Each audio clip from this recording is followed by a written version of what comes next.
आपल्याकडे काही महाभाग म्हणतायत रावसाहेब दानवे माझ्यामुळे हरले, त्यांचा सत्कार केला पाहिजे। भाजपा नेते माजी केंद्रीय राज्यमंत्री रावसाहेब दानवे यांचा अर्जुन खोतकर यांचं नाव न घेता टोला। रावसाहेब दानवे कच्च्या गोट्या खेळलेला माणूस नाहीये। दानवे यांचं अर्जुन खोतकर यांना उद्देशून विधान।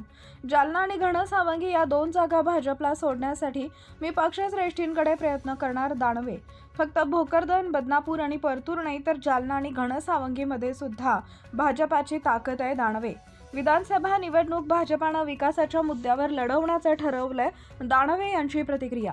आपल्याकडे काही महाभाग आहेत, ते म्हणतात रावसाहेब दानवे माझ्यामुळे हरले, त्यांचा सत्कार केला पाहिजे, असा टोला भाजपा नेते माजी केंद्रीय राज्यमंत्री रावसाहेब दानवे यांनी आज दिनांक 6 ऑक्टोबर रोजी दुपारी 4 वाजेच्या दरम्यान अर्जुन खोतकर यांचं नाव न घेता लगावलंय। रावसाहेब दानवे कच्च्या गोट्या खेळलेला माणूस नाहीये, असं विधान दानवे यांनी अर्जुन खोतकर यांना उद्देशून केलंय।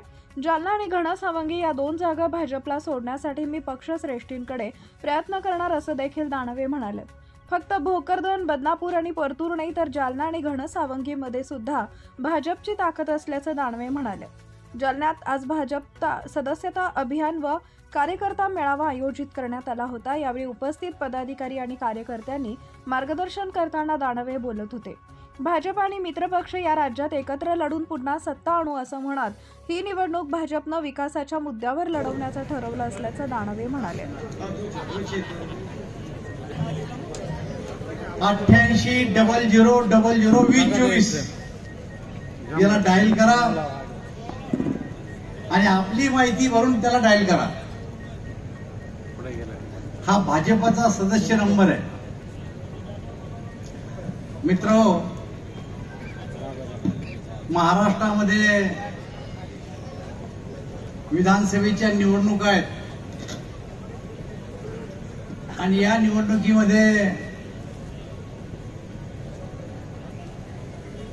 भारतीय जनता पार्टी आणि मित्र पक्ष मिळून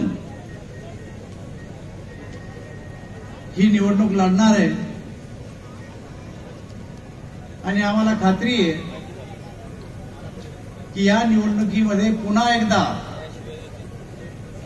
महाराष्ट्राच्या विधानसभेवर जर भगवा ध्वज फडकवायचा असेल तर कार्यकर्त्यांनी पुढच्या 2 महिन्यात पक्षाच्या कामासाठी स्वतःला वाहून घेतलं पाहिजे। प्रत्येक राजकीय पक्ष आम्हाला ही जागा सोडा, आम्हाला ही निवडणूक लढायची, अशा प्रकारची मागणी करतो आणि त्या पद्धतीप्रमाणे आज कार्यकर्त्यांनी आपल्या भावना या ठिकाणी व्यक्त केल्या आणि जालना ही जागा भारतीय जनता पार्टीला सोडवावी अशा प्रकारची आग्रहाची विनंती कार्यकर्त्यांनी केली। मी आपल्याला खात्री देतो की कार्यकर्त्यांच्या भावना या श्रेष्ठीपर्यंत पोहोचवण्याचं काम मी नक्की करेल, यामध्ये कुठल्याही प्रकारची शंका नाही। कारण जालन्यामध्ये भारतीय जनता पक्षाची ताकद केवळ भोकरदन, जाफराबाद मध्ये नाही, बदनापूर, परतूर, मंठ्यामध्ये नाही तर जालना आणि घनसावंगी मध्ये सुद्धा भारतीय जनता पक्षाची ताकद, ही गोष्ट आपण लक्षात घेतली पाहिजे। आणि म्हणून तुमच्या मागण्याचा विचार पक्षश्रेष्ठी करतील याची मला स्वतःला खात्री आहे। लोकसभेच्या निवडणुकीमध्ये आपल्याला अपेक्षित यश मिळालं नाही, पण तो जनादेश होता, तो जनादेश आपण स्वीकारला आणि पराभव जरी झाला असला तरी पराभवानं खचून न जाता पुन्हा लोकांच्या सेवेमध्ये आपण कामाला सुरुवात केलेली आहे। एखादा उमेदवार जर पराभूत झाला